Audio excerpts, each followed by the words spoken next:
Now, Uganda Free Zones Authority has met with members of the Uganda Manufacturers Association for a sensitization dialogue on how they can leverage business opportunities within the national free zones. Now, this comes at a time when the sector, the manufacturing sector, that is celebrating the achievement of contributing over 19% to Uganda's exported goods as stipulated in NDP 3.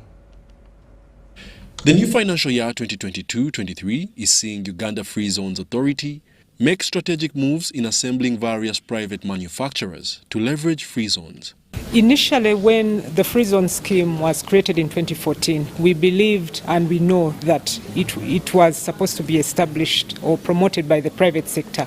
But as we transition in the 8 years of our operations, we know that the role of government in facilitating the growth of the free zones will be very important. So as an institution, we are now setting up government-owned free zones or facilities where we provide customized industrial infrastructure for those who are exporting.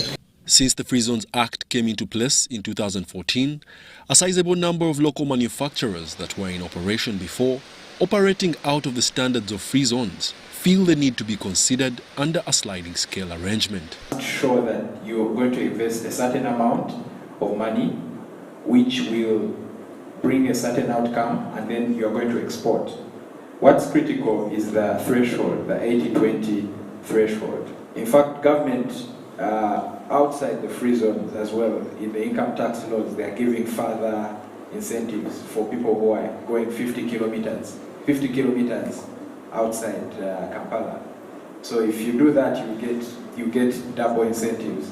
As it is, any manufacturer that wants to tap into free zone prospects is required to amend their objectives under their registration with the URSB to legalize their operations as a free zone-worthy entity. So if a company, for example, is exporting 10% now and it gets the benefit for the 10%, then it will weigh on its production so that if it finds that it's actually beneficial to increase the amount of exports, then it will go to 20.